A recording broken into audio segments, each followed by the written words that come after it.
നമസ്കാരം. പ്രധാനമന്ത്രി നരേന്ദ്രമോദിയും ആഭ്യന്തരമന്ത്രി അമിത്ഷായും നിൽക്കുന്ന നിൽപ്പാണ്. ലോക്സഭയിലാണ് 20 ദിവസത്തെ അപ്രത്യക്ഷ സാഹചര്യത്തിന് ശേഷം പ്രത്യക്ഷപ്പെട്ട അവസ്ഥയാണ്. രാജ്യം മുഴുവൻ പ്രതിഷേധം രൂപപ്പെട്ട ഡൽഹി ജന്തർ മന്ദിറിലെ വിദ്യാർത്ഥികളുടെ സമരത്തിന് നേരെയുള്ള പോലീസിൻ്റെ അതിക്രമം, രോഷം ഉയർത്തിയ അതിക്രമം, അതിനുശേഷമുണ്ടായ പ്രതിഷേധത്തെ നേരിടാൻ കെൽപ്പില്ലാതെ പാർലമെൻറ്റിൽ നിന്ന് ഒളിച്ചോടി എന്ന് പ്രതിപക്ഷം എതിർക്കുന്ന, ആക്ഷേപിക്കുന്ന സാഹചര്യത്തെ നേരിടാൻ പോലും തയ്യാറാകാതെ ഇത്രയും നാൾ മാറി നിന്ന ആഭ്യന്തരമന്ത്രി. പ്രധാനമന്ത്രി പിന്നെ പണ്ടേ അങ്ങനെ അധികം വരാറില്ലല്ലോ. ആഭ്യന്തരമന്ത്രി ഇന്നലെയാണ് മുമ്പ് വന്ന് പറഞ്ഞ് ഞങ്ങളെല്ലാം ചർച്ച ചെയ്യാൻ തയ്യാറാണ് എന്നിട്ട് ഇന്ന് വന്നു. എന്താണ് ഇന്നിവിടെ നിൽക്കുമ്പോൾ പാർലമെൻറ്റിൽ ഈ സമ്മേളനം അവസാനിക്കുന്ന ഇന്നത്തെ ദിവസത്തെ അഭിമുഖീകരിക്കാൻ തയ്യാറായി ഇങ്ങനെ വന്ന് നിന്നതിന് ശേഷം, വന്ദേ മാതരം ചൊല്ലി പിരിഞ്ഞതിന് ശേഷം ബി.ജെ.പിയുടെ അവസ്ഥ, ഈ പാർലമെൻറ്റ് സമ്മേളന കാലയളവ് എന്താണ് ബാക്കി വെച്ചത്? നമ്മൾ ഈ വീഡിയോയിൽ 5 കാര്യങ്ങളാണ് പരിശോധിക്കുന്നത്. ഒന്ന്, പാർലമെൻറ്റിനകത്തെ സാഹചര്യം തന്നെയാണ്. പാർലമെൻറ്റിനകത്ത് ഈ അസാധാരണ ബി.ജെ.പിയുടെ 3ാം ടേമാണ്, 12ാം വർഷം പൂർത്തിയാകുന്ന ഈ ഘട്ടത്തിൽ ഇത്രയും കാലം നേരിടാത്ത ചരിത്രപരമായ പ്രതിസന്ധിയാണ് ബി.ജെ.പിയെ സംബന്ധിച്ച് ഇപ്പോൾ നേരിട്ടത്. ദില്ലിയിൽ വിദ്യാർത്ഥികളുടെ സമരം, നീറ്റ് പരീക്ഷ പേപ്പർ, ചോദ്യപേപ്പർ ചോർച്ചയടക്കം പലവിധ ഉന്നത വിദ്യാഭ്യാസ മേഖലയിലെ പിടിപ്പുകേടുകളുടെ തുടർച്ചയായി വിദ്യാർത്ഥികൾ ആത്മഹത്യയിലേക്ക് പോകുന്ന സാഹചര്യം, അതിൻ്റെ തുടർച്ചയായി ഉയർന്ന അസാധാരണമായ പ്രതിഷേധം, CJPയുടെ സമരം, അവിടെ പോലീസ് നടത്തിയ നരനായാട്ട്, അതിൻ്റെ തുടർച്ചയായി പോലീസിൻ്റെ ഉത്തരവാദപ്പെട്ട വകുപ്പ് മന്ത്രി, ആഭ്യന്തരമന്ത്രി പിന്നീട് പാർലമെൻറ്റിലേക്ക് തിരിഞ്ഞു നോക്കിയിട്ടില്ല. ആ മന്ത്രി പാർലമെൻറ്റിലേക്ക് വരണം എന്ന്, ചർച്ച ചെയ്യണം, ജനങ്ങളോട് മാപ്പ് പറയണം എന്ന് പ്രതിഷേധ പ്രകടനവും അപേക്ഷയും ഒക്കെയായി പ്രതിപക്ഷം സജീവമായിട്ടുണ്ടായിരുന്നു. പക്ഷേ ഏരിയയിൽ തിരിഞ്ഞു നോക്കിയില്ല. എന്നിട്ട് ഈ സമ്മേളനത്തിൽ എന്താണ് സംഭവിച്ചത്? ബി.ജെ.പി സാധാരണ നമുക്കറിയാം പ്രതിപക്ഷത്തെ പ്രതിപക്ഷത്തെ കുരുക്കിലാക്കുന്ന പലവിധ നിയമനിർമ്മാണങ്ങൾ നടത്തും, അവരെ കുഴപ്പത്തിലാക്കും, അങ്ങനെ മറികടന്ന് പോകുന്ന, ഏത് പ്രതിഷേധത്തെയും മറികടന്ന് പോകുന്ന സമീപനമാണ്. പ്രത്യേകിച്ചും ഏത് പ്രതിഷേധത്തെയും മറികടക്കാൻ അവരുടെ കയ്യിൽ ഒരു മരുന്നുണ്ട്, അത് മതത്തിൻ്റെ കാർഡാണ്. അങ്ങനെ ഹിന്ദുക്കളെ ആക്ഷേപിക്കുന്നു, അല്ലെങ്കിൽ മതപരമായ അപ്പുറത്ത് ഇസ്ലാമിസ്റ്റുകളാണ് എന്നോ രാജ്യദ്രോഹമാണ് എന്നൊക്കെ പറയുന്നൊരു രീതിയാണ്. ഇത്തവണ ഇതൊന്നും വിലപ്പോയില്ല.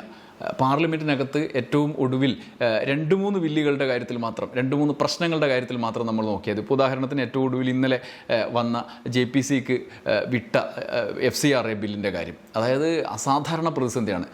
ലോക്സഭയിൽ എത്തിയ ബില്ല് അപ്രതീക്ഷിതമായി മേശമേൽ ഇങ്ങനെ കാണുക എന്നാണ് KC വേണുഗോപാൽ, നമ്മൾ മറ്റൊരു വീഡിയോയിൽ ചർച്ച ചെയ്താണല്ലോ.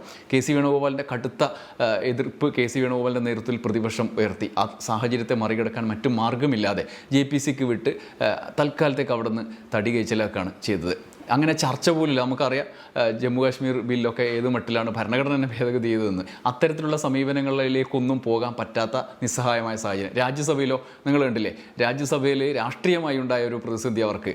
ജോൺ ബിട്ടാസിനെ ലുങ്കിവാല എന്ന് വിളിച്ച് സുസ്മിത ദേവ് BJPയുടെ അംഗം ഉന്നയിച്ച കാര്യം, അതിൻ്റെ തുടർച്ചയായിട്ട് BJP ആകെ പ്രതിഷേധത്തിലേക്ക് പോയി. കിരൺ റിജിജുവും JP നഡ്ഡ, സഭാ നേതാവ് തന്നെ ആ പ്രശ്നത്തിൽ നിന്ന് രക്ഷപ്പെടാൻ നടത്തുന്ന കാഴ്ച. ഒടുവിൽ ജോൺ ബിട്ടാസിൻ്റെ നേതൃത്വത്തിൽ മല്ലികാർജ്ജുൻ ഖാർഗെ അടക്കം അണിനിരുന്ന കനത്ത പ്രതിഷേധം പാർലമെൻറ്റ്, അതായത് രാജ്യസഭയിൽ ഉണ്ടായി.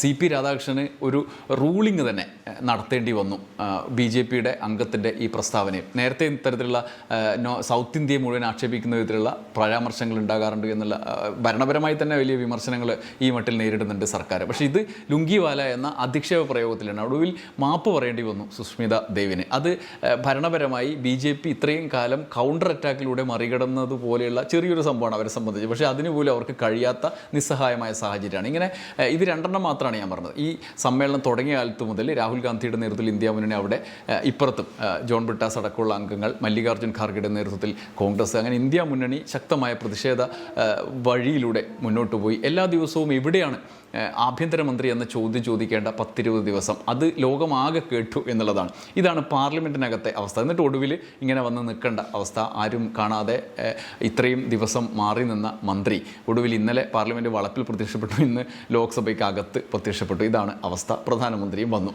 പ്രധാനമന്ത്രി ഇത്രയും കാലം വരാറേ ഇല്ല, പക്ഷേ ഇപ്പോൾ ആദ്യമായിട്ടാണ് ഇങ്ങനെ ഒരു നിസ്സഹായ അവസ്ഥ. ഈ എന്താ വരാത്തതെന്നുള്ള ചോദ്യം തിരിച്ച് ചോദിക്കാൻ ആളുകൾ വ്യാപകമായി അവർക്ക് കൊള്ളുന്ന രീതിയിൽ ചോദിക്കാൻ തുടങ്ങിയത്. ഇനി രണ്ടാമത്തേത്, ഇത് പാർലമെൻറ്റിനകത്തെ അവസ്ഥയാണല്ലോ. രണ്ടാമത്തേത് പുറത്താണ്. എന്താണ് സ്ഥിതി? പുറത്ത് ജന്തർ മന്ദിറിലെ പ്രതിഷേധം വലിയ വൈകാരികമായ പ്രശ്നം BJPക്ക് ഉണ്ടാക്കി. ഒന്നാമത് ഈ മധ്യവർഗ ഉന്നത നിലയിലുള്ള സാമൂഹ്യ സാഹചര്യങ്ങളിൽ ജീവിക്കുന്ന ആളുകൾ നോർത്ത് ഇന്ത്യയിലൊക്കെ RSSനെ മൊത്തം കൈയൊഴിഞ്ഞ അല്ലെങ്കിൽ BJP മൊത്തം കൈയൊഴിയുന്നു എന്നുള്ള തോന്നലുണ്ടായ ഘട്ടത്തിലാണ് RSS തന്നെ ഈ സമരത്തിൽ CJPയുടെ സമരത്തിൽ ജന്തർ മന്ദിറിലെ പോലീസ് നടപടിയിലൊക്കെ ഇടപെടുന്നത്. അങ്ങനെയാണ് ധർമ്മേന്ദ്ര പ്രധാൻ രാജി തന്നെ വെക്കേണ്ടി വരുന്നത്.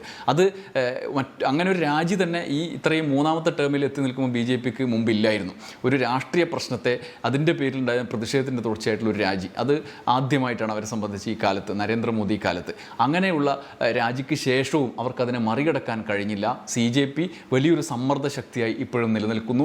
പുറത്ത് അവർക്ക് ഒരു ഘട്ടത്തിലും അവർക്ക് വിശ്വസനീയമായ വിശദീകരണം നൽകാൻ കഴിഞ്ഞില്ല എന്നുള്ളതാണ് വലിയൊരു പ്രശ്നം. മൂന്നാമത്തേത് എന്താണ് അതിൽ രൂഢമൂലമായിരിക്കുന്നത്? അത് യൗവനത്തെ ടച്ച് ചെയ്യാൻ BJPക്ക് കഴിയുന്നില്ല എന്നുള്ളതാണ്. അവരെല്ലാ കാലത്തും വിശ്വാസത്തെ, ഇപ്പോൾ അയോധ്യ ക്ഷേത്രം അവരുടെ പ്രധാനപ്പെട്ട ഒരു മുദ്രാവാക്യം അവരുടെ സർക്കാർ രൂപീകരിക്കുന്ന ഘട്ടത്തിലേക്ക് വരെ എത്തിക്കുന്ന ഒരു പദ്ധതിയുടെ ഭാഗമായിട്ടുണ്ടായിരുന്നതാണ്. അവിടെ ക്ഷേത്രം വന്നു, ആ ലക്ഷ്യം കൈവരിച്ചു. പക്ഷേ ലക്ഷ്യം കൈവരിച്ചിട്ട് അതവിടെ അവസാനിച്ചില്ല. ആ ലക്ഷ്യം മുഴുവൻ തെറ്റായിരുന്നു, ഗൂഢോദ്ദേശത്തോടെയായിരുന്നു എന്നുള്ള സംശയം രൂപപ്പെടുത്തുന്ന വിധത്തിൽ അവിടെ കൊള്ളയും കാണിക്ക കൊള്ളയും അമ്പലക്കൊള്ളയും നടക്കുന്ന കാഴ്ച അയോധ്യ രാമക്ഷേത്രത്തിലാണ് നമ്മൾ കാണുന്നത്. അതോടുകൂടി ആ വിശ്വാസ്യത മുഴുവൻ പോയി എന്നുള്ളതാണ്. മാത്രമല്ല ഇത് പുതിയ തലമുറക്ക് ദഹിക്കുന്ന, അവർക്ക് ആവശ്യമുള്ള വിഷയമല്ല.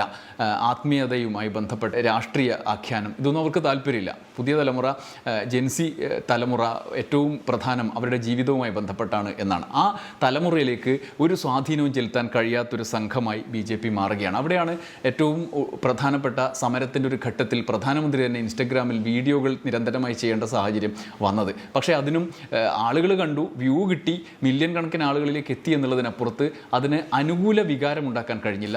വീണ്ടും വീണ്ടും ആളുകൾ പ്രതിരോധിക്കുന്ന സാഹചര്യമാണ് ഉണ്ടാകുന്നത്. പ്രധാനമന്ത്രിയുടെ വീഡിയോകളെ തന്നെ തിരിച്ചാക്രമിക്കുന്ന സാഹചര്യമാണ് ഉണ്ടാകുന്നത്. സർക്കാരിൻ്റെ നടപടികളെ പ്രതിരോധിക്കേണ്ട തരത്തിലേക്ക് ഇവർ മാറുന്ന ഒരു സാഹചര്യം. ഇനിയാണ് നാലാമത്തേത്. പാർലമെൻറ്റിലും പുറത്തും യുവാക്കളിലും ഒക്കെ നിഷേധ സാഹചര്യം BJPയെ സംബന്ധിച്ച് നേരിടേണ്ടി വരുന്നപ്പോൾ അവരെന്താണ് ചെയ്യുന്നത്? അവർ അതിൽ നിന്ന് ഒളിച്ചോടുകയാണ്. ഇവിടെയൊന്നും പ്രത്യക്ഷപ്പെടാതെ മാറി നിൽക്കുന്ന സാഹചര്യം. ഒരുപക്ഷെ BJPയുടെ ചരിത്രത്തിൽ അവരുടെ വളർച്ചയുടെ ഘട്ടങ്ങളിൽ ഒന്നും നമ്മൾ അങ്ങനെ കാണാറില്ല. അവർ ഭയങ്കര ആക്രമണ മൂഡിലാണ് അവർ മുന്നോട്ട് പോവുക. രാഷ്ട്രീയത്തിലായാലും ഭൗതികമായും എല്ലാ തരത്തിലും അവരുടെ സമീപനം എന്ന് പറയുന്ന അറ്റാക്കിംഗ് മൂഡിലാണ് മുന്നോട്ട് പോവുക. ഒരു വിഷയത്തെ നേരിടാൻ മറ്റൊരു വിഷയം രൂപപ്പെടുത്തി അതിന്മേൽ ആധിപത്യം സ്ഥാപിക്കുക എന്നുള്ളതാണ്. എന്നാൽ ഇത്തവണ അതിനൊന്നും കഴിയാതെ, പ്രതിരോധിക്കാൻ പോലും കഴിയാതെ ഒളിച്ചോടുകയാണ്. പാർലമെൻറ്റിൽ 10 ദിവസം വരാതിരിക്കുക, പുറത്ത് പരിപാടികളിലൊന്നും പ്രധാനപ്പെട്ട ആളുകൾ വരാതിരിക്കുക, നരേന്ദ്രമോദി അമിത്ഷായും ഒന്നുമില്ലാതിരിക്കുക. അതോടൊപ്പം തന്നെ JP നഡ്ഡയെ പോലെ JP നഡ്ഡയും കിരൺ റിജിജുവും മാത്രം പാർലമെൻറ്റിൽ പ്രതിരോധിക്കുക. പുറത്തങ്ങനെ ഒരു പ്രതിരോധ സാഹചര്യം ഒന്നുമില്ലാതെ, പ്രധാന നേതാക്കളൊന്നും രാഷ്ട്രീയ പ്രചരണം നടത്താതെ മാറുന്ന സമ്പൂർണ്ണമായ ഒരു ഒളിച്ചോട്ടത്തിൻ്റെ സാഹചര്യമാണ് ഉണ്ടായത്. മാത്രമല്ല നരേന്ദ്രമോദി നേതൃത്വം നൽകുന്ന വിഭാഗം, ആ വിഭാഗത്തിൻ്റെ ഭാഗത്തുണ്ടാകുന്ന വീഴ്ചകൾ, അതൊന്നും പ്രതിരോധിക്കാൻ മറ്റ് രണ്ടാം നിരയിൽ പ്രധാനപ്പെട്ട നേതാക്കളൊന്നും തയ്യാറാകുന്നുമില്ല. വലിയ നേതാക്കളുണ്ട്, വിശ്വാസ്യതയുള്ള നേതാക്കൾ, അവരൊന്നും തയ്യാറാകുന്നില്ല. RSSും അപ്പോൾ ഇപ്പോൾ സമരത്തിൻ്റെ കാര്യത്തിലടക്കം അവർക്ക് അനുകൂലമായ നടപടി സ്വീകരിക്കണമെന്നുള്ള നിഗമനത്തിലേക്ക് വരെ അവസാനം എത്തുന്ന സാഹചര്യമുണ്ട്. അത് നരേന്ദ്രമോദി BJPയുടെ ആഭ്യന്തര രാഷ്ട്രീയത്തിൽ ഒരു പ്രതിസന്ധി ഘട്ടത്തിലാണെന്ന് സൂചിപ്പിക്കുന്നുണ്ട്. അത് ഈ സമ്മേളന കാലം വലിയ ചർച്ചയ്ക്ക് വിധേയമാക്കപ്പെടുന്നുണ്ട്. ഇനി അഞ്ചാമത്തേതാണ്, പാർട്ടി തന്നെ തെരഞ്ഞെടുപ്പ് രാഷ്ട്രീയത്തിൽ തന്നെ ഈ ഘട്ടത്തിൽ വലിയ തോൽവി നേരിടുകയാണ്. നമ്മൾ ബീഹാറിൽ കണ്ടത് നിതിൻ നബീൻ എന്ന അവരുടെ യുവ നേതൃത്വം, BJPയുടെ പ്രസിഡന്റ് നിതിൻ നബീൻ ഇത്രയും കാലം പ്രതിനിധാനം ചെയ്ത മണ്ഡലം, ദശകങ്ങളോളം BJPയുടെ സ്വന്തമായിരുന്ന മണ്ഡലം കൈവിട്ടു പോകുന്ന കാഴ്ച കണ്ടു. അത് വലിയ രാഷ്ട്രീയ ചർച്ചയ്ക്ക് വിധേയമാക്കപ്പെട്ടു. ബീഹാറിൽ ഇതിൻ്റെ തുടർച്ചയായിട്ട് UPയിൽ വരാനിരിക്കുന്ന തെരഞ്ഞെടുപ്പിനെ കുറിച്ച് അവർക്ക് ആശങ്കയുണ്ടാക്കുന്നുണ്ട്. അവിടെ അയോധ്യ പ്രശ്നം കത്തി നിൽക്കുന്നുണ്ട്. അഖിലേഷ് യാദവിൻ്റെ നേതൃത്വത്തിൽ വലിയ തോതിലുള്ള പ്രതിപക്ഷ പ്രവർത്തനത്തിലേക്ക് കാര്യങ്ങൾ പോകുന്നുണ്ട്. ഇങ്ങനെ സമഗ്രമായി ഒരു പരാജയപ്പെട്ട അവസ്ഥയിലേക്ക് കാര്യങ്ങൾ പോകുന്നു, ഒളിച്ചോട്ടത്തിൻ്റെ സാഹചര്യത്തിലേക്ക് പോകുന്നു. പക്ഷേ BJPയുടെ നിലവിലെ ഈ അവസ്ഥ മാത്രമായിരിക്കില്ല. അവർ ആഭ്യന്തരമായി പലവിധ പദ്ധതികളിലേക്ക് അമിത്ഷായും നരേന്ദ്രമോദിയുമാണ്, അവരുടെ ചാണക്യ ബുദ്ധിയിൽ ഏത് തരത്തിലുള്ള ചാണക്യമാണ് രൂപപ്പെടുന്നതെന്ന് നമുക്ക് പറയാനേ കഴിയില്ല. അതുകൊണ്ട് ആ തരത്തിലുള്ള ഭാവി പദ്ധതികൾ അവർ ആവിഷ്കരിക്കുന്നുണ്ടാകാം. എങ്കിൽ പോലും നിലവിലെ രാഷ്ട്രീയ സാഹചര്യത്തിൽ BJPക്ക് വല്ലാത്തൊരു പ്രതിസന്ധി നേരിടേണ്ടി വന്നു. ഈ പാർലമെൻറ്റ് കാലം അത് തെളിയിക്കുന്നുണ്ട്. അതിലേറ്റവും പ്രധാനപ്പെട്ട ചിത്രമായി ഇത് ബാക്കി നിൽക്കും. കാരണം 10-20 ദിവസം പാർലമെൻറ്റിൽ നിന്നും മാറി നിന്ന, ഒളിച്ചോടിയ സാഹചര്യം ഉണ്ടായി എന്നുള്ള പ്രതിപക്ഷ ആരോപണത്തെ പോലും പ്രതിരോധിക്കാൻ കഴിയാതെ നിസ്സഹായമായി നിന്ന അമിത്ഷാ പാർലമെൻറ്റിലെത്തി, നരേന്ദ്രമോദി പാർലമെൻറ്റിലെത്തി, ലോക്സഭയിൽ വന്ദേ മാതരം ചൊല്ലി പിരിഞ്ഞു.